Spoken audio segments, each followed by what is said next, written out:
ఉంటే మా బామ్మర్ది గారు మీద నాట్యం నేర్పి తీసుకెళ్ళి అమ్మాయి ఇప్పుడు ఎంత సంపాదన తెచ్చాను నీకు ఎంత రూపాయి రూపాయే నమస్కారం అండి. నా పేరు వెంకటరామయ్య చౌదరి. మా అమ్మాయి సావిత్రి. ఇది మా అమ్మాయి సావిత్రి. మా అమ్మాయికి నాట్యం అంటే పిచ్చి. నాకేం లేదు. అందరి ముందు నా పరువు తీసింది. ఏ హరికథలు చెప్పుకునేవాడికి పుట్టింది కదా, ఆ మాత్రం చేయలేదా? అవన్నీ ఎందుకు కాదు, హరికథ చెప్పేయండి. నేను చేసి చూపిస్తా. నాట్యం మీద ఇష్టంతో కాదు, తన వల్ల కాదు అన్నారన్న కోపంతో దూరం నుంచే చూస్తూ నాట్యం నేర్చుకున్న మొండిగట్టు సావిత్రి.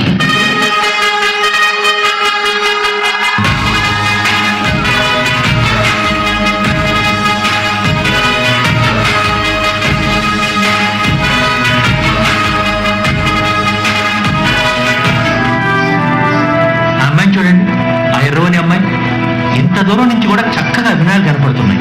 అభినేత్రి ఓ అభినేత్రి, అభినయ నేత్రి, నట గాయత్రి. సావిత్రి బాగా వినిపించే పేరు, పెద్ద స్టార్ అవుతాం. మనసారా నేను కీర్తించి పులకించినది ఈ జనధాత్రి. నిండుగా ఉందిలే దుర్గతి వేనం, ఉందిలే జన్మకు దైవ కారణం. నువ్వుగా వెలిగే ప్రతిభాగుణం, ఆ నటరాజుకు శ్రీ రూపం.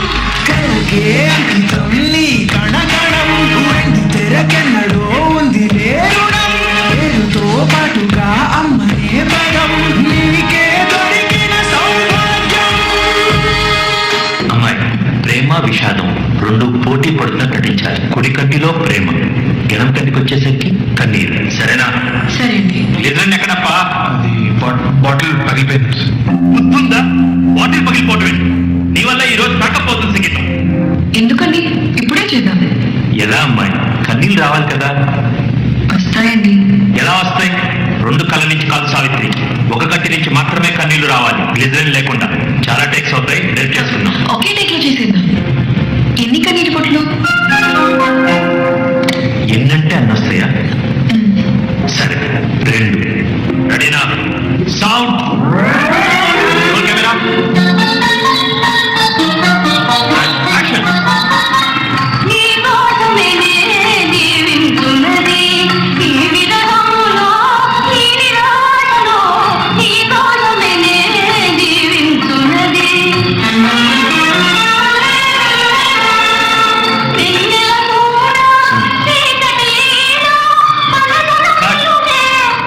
ఇంకో 10 తరాల తర్వాత కూడా తెలుగు సినిమా నటి ప్రస్తావన వస్తే ముందుగా నీ పేరే తలుచుకుంటారు తల్లి.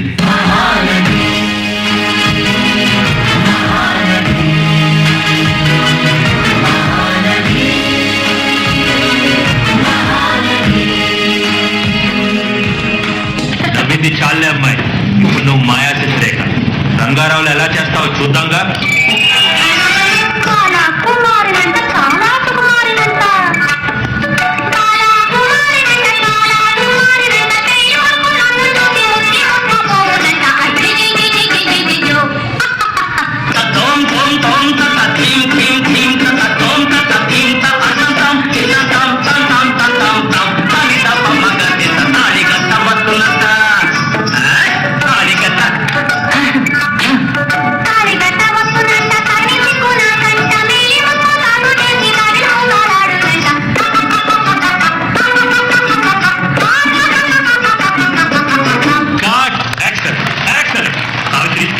రంగారావు అన్నట్టు జీవితంలో సగానికి పైన కెమెరా ముందు నడుచుకుని ఉన్నాం.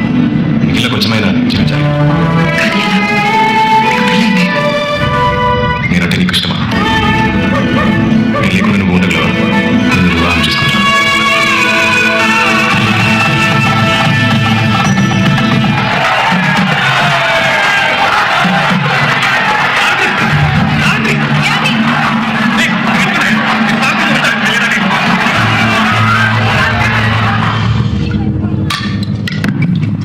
Ladies and gentlemen, presenting Kalaimamani Nadigaya Thilakam, ఇప్పుడు మహానటి. అయ్యో తప్పు తప్పు, ఇంత గొప్ప మహానటితో నో నో నో.